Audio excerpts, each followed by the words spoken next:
Hey, what's up, everybody? Welcome to another episode of Dad's Play Games 2. I'm having a different take this time around. A few weeks ago when I looked at the Lego 2K drive, super excited, very nostalgic, amped for this game, actually. But I started reading some reviews online, and some concerning things started popping up around monetization. And then I looked at Steam. I was like, on Steam, there are 3 different packages you can buy for the game. There's the basic one, which is just the basic game, the Awesome Edition, which is, I think, this one. Or no, Standard Edition. You start with Standard Edition. $60, totally normal. But then you get the Awesome Edition, which is $100, and you get, season passes, some extra goodies, and some flair for your vehicles, some extra coins in the game.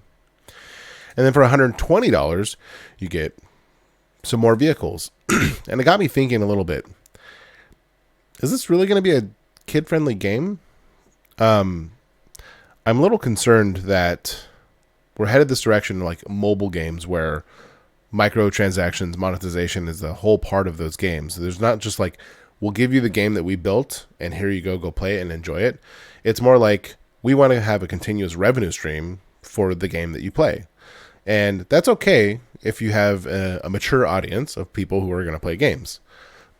But this game is quasi-mature, meaning that, yes, adults like myself will probably play and enjoy this game, but there's probably going to be a lot of kids playing this game as well. And that's what's got me a little concerned is, one day I'm going to have my kid coming up to me saying, like, Daddy, can you get me more coins in the game because I want to go buy the chicken car or whatever. And that seems a little bit dirty. I don't like the way the industry's going in that direction. I'm not a big fan of monetization after I'm already paying for something. Not to mention, what you're getting is for the additional money. Like if I go from $60 to $100, what are you really getting? You're getting some better animations or some new animated vehicles or some new vehicles, vehicle flair. You get a minifigure. You get a Macho Beast vehicle, so a different vehicle. You get a racer pack, and you get DLC.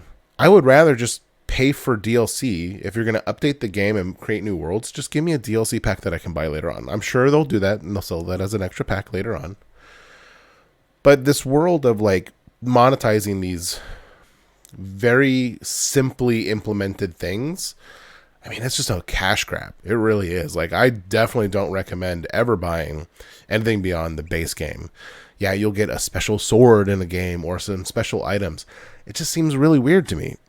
And so this is kind of my, a little bit of a protest towards games doing this function. Now, I was reading a review here, and, they talk about there's these brick bucks, which are earned within the game itself. And within the game, you earn money to be able to buy certain things in the game, like mods for your cars and stuff like that. Totally cool. Love that. That's a total normal game mechanic for a long time now. However, the ability to then go and purchase premium currency bought with real money, this guy says it perfectly. It feels a bit skeezy. It's targeted at kids. They're going to want you to buy this stuff. It's up to parents to decide and walk them out. And yes, you need a 2K account. Of course, they need to be able to collect your money. So it's not going to be, that's a given. That's just like a cop-out response. Oh, yeah, but you have to have a 2K account. Well, no kidding. So you have to have some mechanism of commerce in order for you to be able to do this. So it just feels very dirty. We'll see what it turns out to be. I'm sure they haven't figured it completely out. I'm sure there'll be some backlash. But I wanted to create this video, and I'm like, has anyone talked about this as well? And then I came across Podcast Now, who also did a video on this. And I'm going to play a little bit of his video. It's only 4 minutes long, but I think it actually hits a lot of the points. So I'm going to go ahead and play this for you, so that way you get an idea of what it looks like from his perspective as well. So I'm going to be quiet for a second and let you just listen in.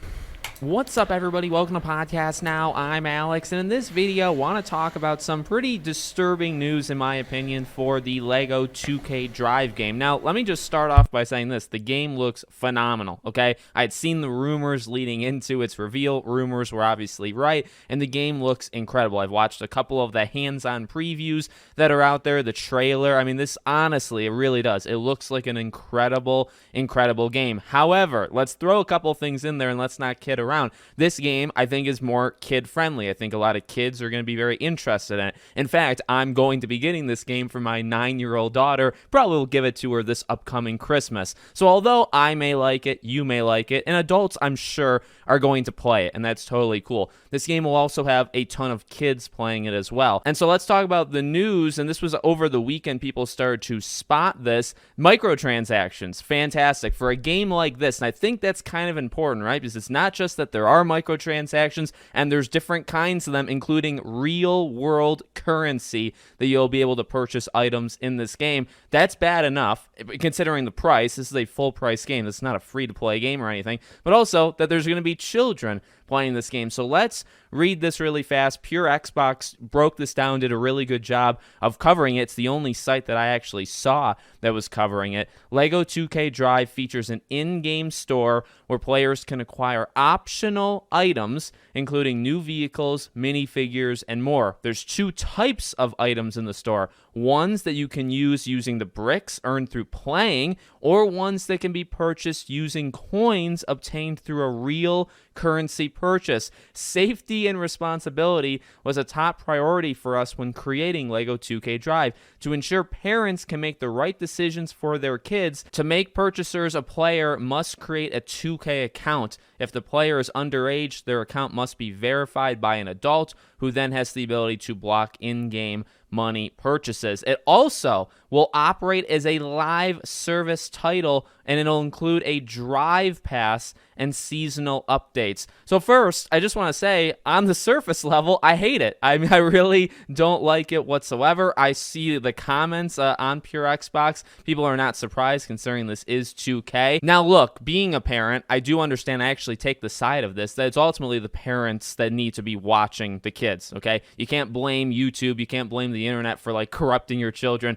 if you're just letting them go off and do whatever. So there is a sense of the parents need to be watching over the kids. The reality is, however, that a lot of them do not do it, right? And on top of that, I would just take the game side of things. It's a full price game. So why does it need real world purchases for the in-game store? Plus, it's a live service game, so there's going to be a 100% agree. Pass, a drive pass, which you know is probably going to either do new areas, new vehicles, new missions, new whatever that you'll have to pay for. Why is this a thing? So it's back and forth. Like, look, again, and I'll be flat out honest, like, I'm still going to get the game. I'm still going to get the game for my daughter. She knows that purchases are off the table. The game is the game, and we're not getting anything else in the game in terms of these, add-on microtransactions. So she knows that. But there is that negative. I really don't like this, considering, I would say 2 things. Number one, it's the age demographic that it's going for. To have real-world purchases, real-world money, purchases, that's just not okay. And number 2, it's a full-price game. So why does it have like kind of 2 levels of additional things in? Now again, like a season pass is not all that uncommon, but a season pass plus an in-game store, I don't think you can necessarily have double both. dipping. That's kind of my problem. Triple with dipping. This. Games do have season passes. I get it. You want this game to last longer than it probably should, just like every other game that comes out. But why do you need the in-game store? That also specifically, you can buy things with the currency in the game. Why not just have all of it be the currency in the game? Instead 100%. of, well, some things are in the game, some things are not. And yes, they're optional items, so I guess they skirt that line, right? It's not necessary purchase. It's not pay to win or anything like that, but it's still ways of getting even more money. So let me know what you think. I mean, you get the idea. Realistically, they're all trying to chase the same dragon, which is the success of a game like Fortnite, where, yeah, it's a free to play game, and but it's one of the most profitable games in history, if not the most profitable game in history. And the reason being is people get addicted to buying skins or buying various different exclusive little things that you can do that you can show off to your friends and your buddies. a lot of people will do the same thing for this game, and they're banking on that. They're hoping that this is the next $1 trillion game. I don't think it'll be that successful, but it definitely has the potential, if they invest enough money into it, to be able to make a really amazing experience for kids and adults alike. And people go broke spending all their money on these types of games. Mobile games are very addictive, and most of them are free to play. And those free to play games are great up until you hit that one limit, that ceiling that requires a paywall of some sort in order to help you move forward in the progression of that game. And that's where they catch you. You have the addictiveness of the game, and then all of a sudden you hit a point and you're like, I want to keep playing, so I guess I have to pay $10 to go get all these gems or whatever the in-game currency is. Similar idea for this. I hope they don't get to the point where you hit a wall where you can't get to the next part of the game, or you can't continue on this fun track of play unless you pay money. And I don't think they'll do that, but it's probably more aligned with like Half-Life or Team Fortress rather within Steam on Valve, within Valve. Anyways, you get the idea that Valve makes. They sold hats, and I feel like everyone jokes, at least everyone I know, jokes around how Valve makes all their money on selling digital hats to everybody on Team Fortress or things similar to that. It's true. People will spend money on these stupid things, but I don't get it. I don't like it. I don't like that these companies are spending less time on being creative with their games and making a really awesome fan following of their games just based on the creative and artistic integrity of the game. Instead, it's come down to like, we want dollars, and that's all that matters. So anyways, that's what I think. I will probably end up getting the game still. I will not buy anything beyond the standard edition. If a DLC comes out that I think is great, I'll pay the premium, I'm sure, that it'll cost in order to play the DLC as well. And you can bet that I will not have any in-game purchases at all for this game. I vehemently disagree with that approach, and I think, if I want to have a Bugatti-style car instead of a generic-looking Lamborghini, it's not worth spending real money to do that in a game experience if I've already paid $60 for a game. So anyways, let me know what you think in the comment section below. I hope this isn't a trend that continues on forever. I hope people like myself and you potentially object to these types of things and don't buy into it. But only time will tell. Thanks for watching, and as always, we'll see you at the next one. Later. Oh, and never stop playing.